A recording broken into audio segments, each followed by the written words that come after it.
Hello everyone, this is Pooka and welcome to episode number 9 of Poké Center, your home for Pokemon TCG news, tournament results, and more. Now it's been about a month since the last episode. A lot of stuff has happened in the meantime, so that means this is probably going to be a long episode. We're going to discuss the World Championships, of course, the Cut Invitational that happened directly after the World Championships, also Pokemon TCG Online, some news about a new set in Japan, some new promos that are coming out, and more. So stay tuned, that's all coming up here next on Poké Center.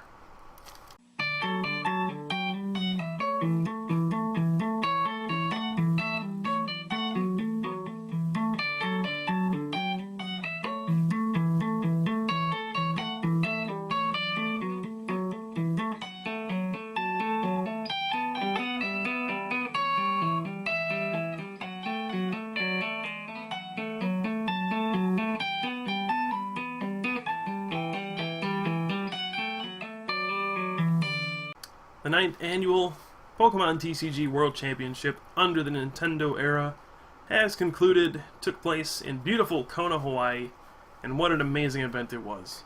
For all that were in attendance, it was probably one of the best worlds I've ever seen. If you weren't there, you did get to watch the stream of the finals, which was provided by GameSpot. So a lot of great things are happening at this World Championship. We were actually able to record matches from every round leading up to the finals, and then GameSpot took over to go ahead and commentate the finals, and so everybody around the world could watch as Igor Costa defeated Harrison Levin to become the 2012 Pokemon TCG World Champion. It's the first time someone from Portugal has won the World Championship. It's actually the second time that someone not from the US or Japan has won the World Championship in Masters, so it was a pretty big moment, and it was really an exciting finals. Now overall, the event was dominated by Darkrai EX. At Nationals, we saw, well, US Nationals, we saw a lot of diversity when it came to the top 4 decks. There were actually 4 different decks. At Worlds, 7 out of the top 8 decks were Darkrai decks. There was one CMT deck, played by Stefan Tobacco, in the top 8, and the 7 other decks were either Darkrai Mewtwo or straight Darkrai. So not too much diversity from Worlds. Who knows why that is? Obviously Darkrai is very good, but is it good to the point where it would dominate the tournament like that? I don't really know what the cause was. It might have just been a perfect storm. Might have been the 60-minute time limit that made some decks unplayable. Might have just been the consistent choice that most top players went with. But at the end of the day, 7 out of 8 of the top 8 decks were Darkrai, and all of the top 4 were Darkrai Mewtwo decks. The only difference in all their decks was the fact that Igor played Terrakion. So that ended up coming in handy against the other Darkrai decks, and it took him all the way to the World Championship in an incredible final match. If you haven't checked it out yet, please do that. It was an exciting game. The first time it was live streamed, and you can go and watch it on GameSpot's YouTube channel. They got it up, so go check that out if you haven't yet.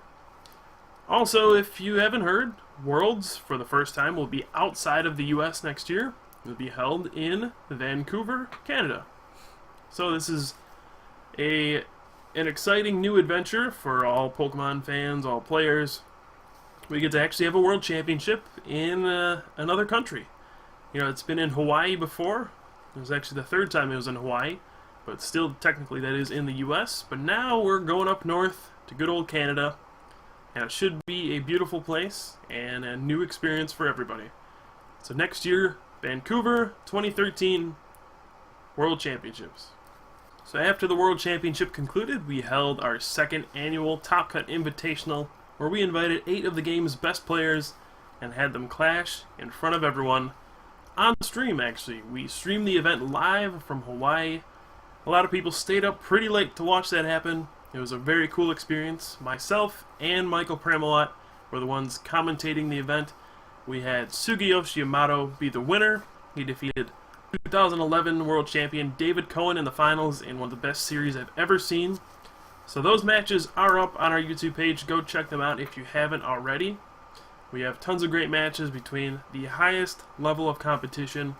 The 8 players we had were David Cohen, Tom Dozel, John Roberts II, Yuto Komatsuda, Essa Yuntunen, Jason Kozinski, Sammy Sakum, and of course our winner, Yamato. So you really couldn't ask for much better. It was an exciting tournament. We saw all sorts of stuff happen, but in the end, the story of the weekend just happened to be Darkrai Mewtwo was the king. It was both of the finalist decks, and in the end, Yamato ended up winning. He actually had an interesting twist. He played a Weavile line, and he actually ended up using it to claw Snag for the win. So if you're interested to see how that played out, go check out the Top Cut Invitational.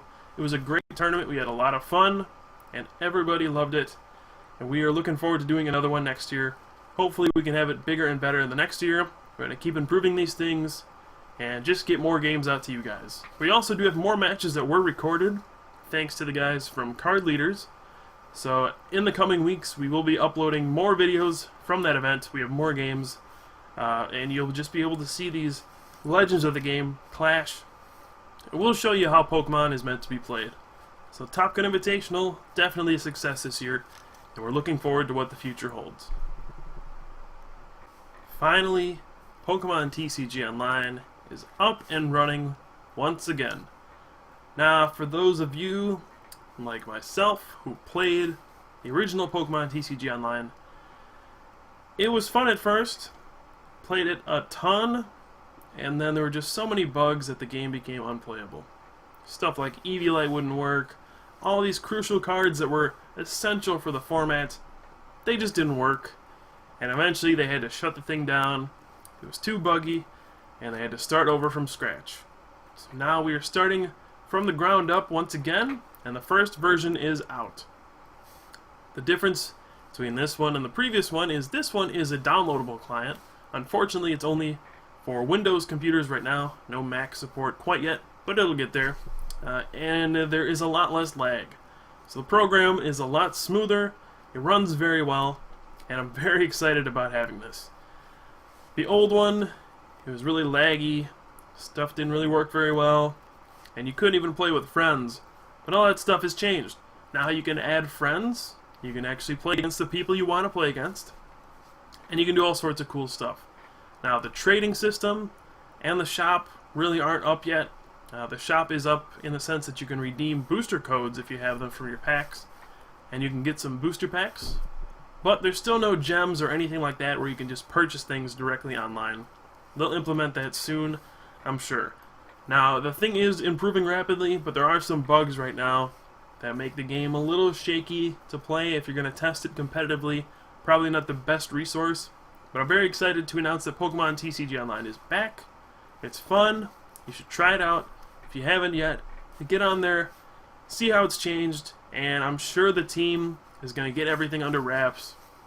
Fix all the bugs soon. They've been much better about communicating with all the community and the people that are playing the game. So I'm sure it's going to be a fun time. And this is going to be the wave of the future for the Pokemon TCG, so you definitely need to check out Pokemon TCG Online. It's PokemonTCG.com. Go check it out right now. You're going to be sorry if you miss out. In an earlier episode, I announced that there would be some new tins featuring Darkrai EX, Mewtwo EX, and Rayquaza EX, and they are coming out shortly in the US. I believe in Europe they are already released, but in the US they are coming out soon, so this is your chance to get your hands on some of the most expensive cards in the game. Mewtwo, of course, that card hit like $100 at some point when it first came out. It was ridiculous, so hard to get, and now you can just go pick up a tin for about $15 and it's all yours. It actually has an alternate art, so it's kind of cool looking. You can also pick up Darkrai, which was all the rage for Nationals and Worlds. Now you can just have them. It's not very expensive. It's cool that you can just go pick up these great cards. That way you don't have to go shell out your entire paycheck or your allowance or whatever you spend to get all these cards. And of course Rayquaza is from the newest set. So we have one EX from the past 3 sets, and they all happen to be the best ones. So if you're looking to build a competitive deck, this is a great way. Just go pick up some tins, a cheap way to build a very competitive deck quickly. And I am very happy that they're doing this sort of thing. It also comes with 4 booster packs. believe it's 2 Dragons Exalted packs, 1 Emerging Powers, and 1 Black and White. So they're all going to be legal for the upcoming season. Just great for experienced players and players just getting back in the game to get your hands on these great cards. Really excited for that. There's also a Keldeo box. It's one of the new Pokemon coming out. It actually won't come out for a while. But in this box, it's sort of like the Mewtwo box that was released a while ago, where you'll have a Jumbo Keldeo EX. Unfortunately, you won't get the real one in it, but you get a couple packs, and you also get a little Keldeo card as well. So that's coming up soon. The tins will be out shortly. Keldeo box will be out a little later on, but look out for that stuff.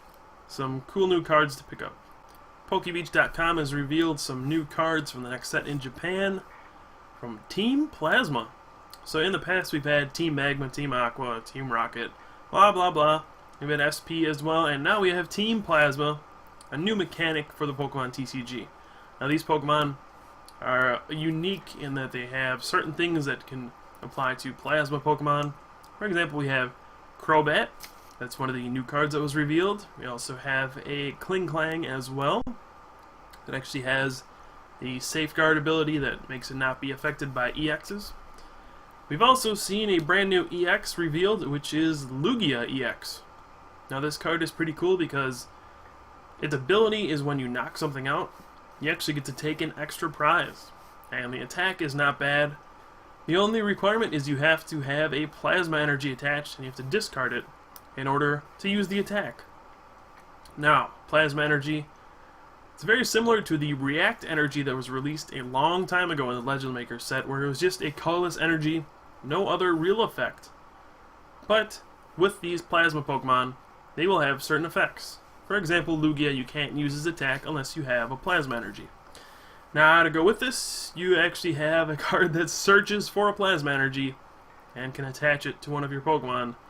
Colorless Machine is what it's called right now.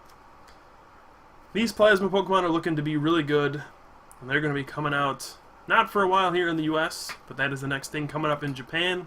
People always love to look ahead at these cool new cards, so that's what's coming up on the horizon for your new cards. A new championship point system has been announced for this year.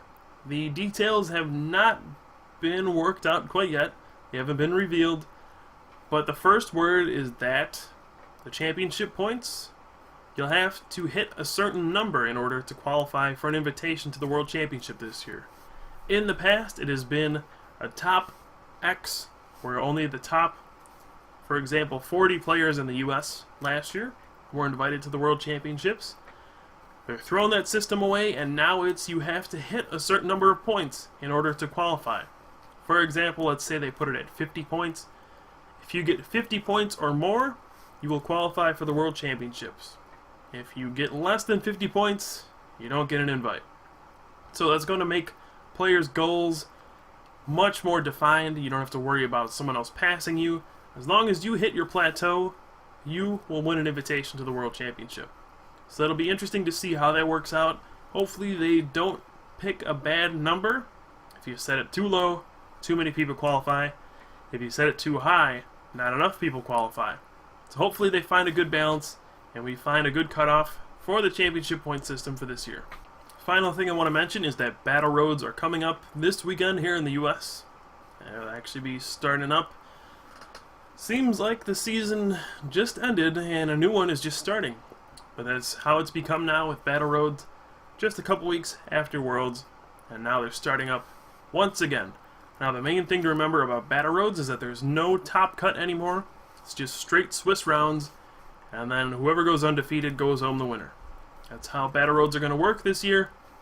Like it or not, that's just the way it is. Still hasn't been announced whether or not the championship points for the events have changed. So we'll see if Battle Roads still become an event that people need to go to if you want to qualify for Worlds. It's going to be much more difficult now that you have to go undefeated really to win the tournament and win the championship points. But that's just the way it is. Battle Road's starting up soon, and we got a whole new season to kick off. Who's going to be invited to go to Vancouver this year? We got a long road ahead of us. Alright guys, that's going to wrap it up for this episode of Poké Center. Once again, be sure to check out Pokemon TCG Online. It's a cool program. It's going to be picking up steam shortly, and also I will be streaming from it quite a bit, and if I'm not, I'm sure other people will. For example, Michael Premolite has been streaming a little bit. Krim said he might stream as well. I don't know about Drew. He can be lazy sometimes. I'm just kidding. But yeah, we're going to try to stream more Pokemon TCG Online and get more people involved in the community. It's a fun way for people to come in and watch and just enjoy Pokemon. So be sure to check out our stream. Also, be sure to follow us on Twitter at TopCutPokemon. Twitter is the way of the future for Pokemon. It's the best way to communicate tournament results and just kind of keep in touch with people. I know a lot of people don't like Twitter, but it's a good tool. So follow us at TopCutPokemon, like us on Facebook, TopCutPokemon, and check out, well, subscribe to our YouTube channel. I guess you're already here. And our stream page is twitch.tv/TheTopCut.